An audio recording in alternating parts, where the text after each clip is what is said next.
सलमान एक आदमी न्यूयॉर्क का मेयर बन सकता है, ममदानी लंदन के अंदर मेयर बन सकता है, एक खान हिंदुस्तान के अंदर किसी मुस्लिम यूनिवर्सिटी का कोई आदमी वाइस चांसलर नहीं बन सकता, और अगर बनेगा तो आजम खां की तरह जेल के अंदर जाएगा, इकबाल की तरह औलाद जेल में डाल दी जाएगी। आज देख लीजिए अल-फलाह का क्या हो रहा है। गवर्नमेंट मुल्क की आज़ादी के बाद इस पर लगी हुई है कि मुसलमान को सर नहीं उठाने देना है।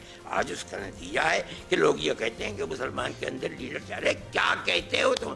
मुसलमान कौम कोई बांझ थोड़ी है, अगर नहीं थी तो वहां कैसे बन गए? आज अफराद बनाने वाले लोग नहीं रह गए, हौसले पस्त कर दिए गए। गवर्नमेंट चाहती है कि इनके पैरों के नीचे से जमीन निकल जाए, आज निकली हुई। जमात उलमाए हिंद के राष्ट्रीय अध्यक्ष मौलाना अरशद मदनी ने देश के मुसलमानों की स्थिति को लेकर एक गंभीर बयान दिया है। उन्होंने कहा है कि वर्तमान हालात में भारत की किसी भी यूनिवर्सिटी में मुस्लिम वाइस चांसलर का बयान लगभग मुश्किल हो सकता है।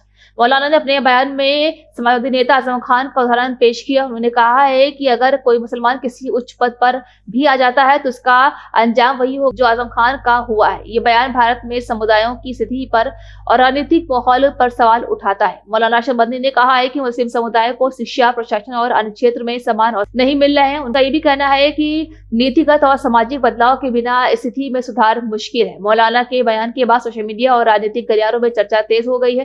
कुछ लोग इसे सत्यापन योग्य चिंता बता रहे हैं, जबकि कई लोग इसे राजनीतिक आरोपों के रूप में देख रहे हैं। विशेषज्ञों का कहना है कि शिक्षा और प्रशासनिक संस्थानों में समान प्रतिनिधित्व की मांग लंबे समय से चली आ रही है और मौलाना का ये बयान इस मुद्दे को फिर से उजागर करता है। जी हाँ, जमात उलमाए हिंद के बयान के बाद ऑल इंडिया इमाम ऑर्गेनाइजेशन के चीफ इमाम डॉक्टर इमाम उमर अहमद इलियासी ने कहा है कि मैं मौलाना अरशद मदनी के इस समय दिए गए बयान की कड़ी निंदा करता हूं, जिसका मकसद देश का माहौल खराब करना है, लोगों में डर पैदा करना है और अराजकता फैलाना है। सामने बयान आया है, मैं उसकी मजम्मत करता हूं,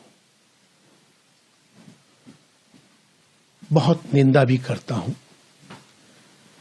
कि इस समय उन्होंने ये जो बयान देकर देश के माहौल को खराब करने जैसा बयान है,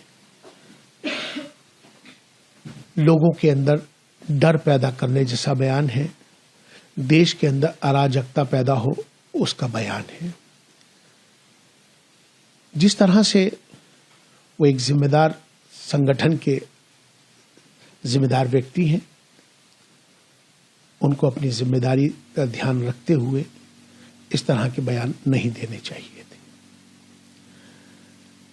आज जिस तरह से उन्होंने अल-फलाह यूनिवर्सिटी के हवाले से उनका समर्थन किया है, तो कहीं ना कहीं मुझे लगता है कि उन्होंने आतंकवाद का समर्थन किया है, आतंकवादियों का समर्थन किया है। जांच एजेंसियां अपना काम कर रही हैं और ये बात सबको मालूम है कि जिस तरह से लाल किले पर ये जो ब्लास्ट हुआ, वो जो ब्लास्ट था, जो हमला था, वो भारत पर नहीं, भारत की आत्मा पर हमला था। देश के माहौल को खराब करने की साजिश थी।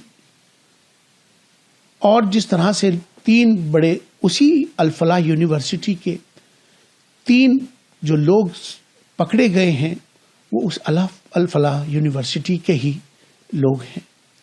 जांच एजेंसियां अपना काम कर रही हैं, उन्हें काम करते रहना चाहिए, लेकिन देश की सुरक्षा का विषय है ये। मौलाना को इस बात का ध्यान रखना चाहिए था कि जब बम ब्लास्ट हुआ था तो उन्हें आतंकवाद के विरोध में अपना बयान देना चाहिए था। उनकी जो जमीयत उलमा हिंद है, उसको आतंकवाद के विरोध में प्रदर्शन करना चाहिए था। आज जिस तरह से उन्होंने यह बयान दिया है, मुझे लगता है कि मेरी उनसे गुजारिश भी है कि अपने इस बयान के लिए दोबारा से प्रेस कॉन्फ्रेंस करें और अपने बयान जो उन्होंने दिया है उसको सही बयान जो लोगों तक पहुंचाएं, और जिससे कि इस बयान से एक डर का माहौल मुसलमानों के अंदर, एक डर, खौफ, अराजकता का माहौल बना है। तो मुझे लगता है कि जिस तरह से उन्होंने इंग्लैंड का, अमेरिका का हवाला दिया है, तो मुझे लगता है कि उन्हें भारत के मुसलमानों की तुलना उनसे नहीं करनी चाहिए थी।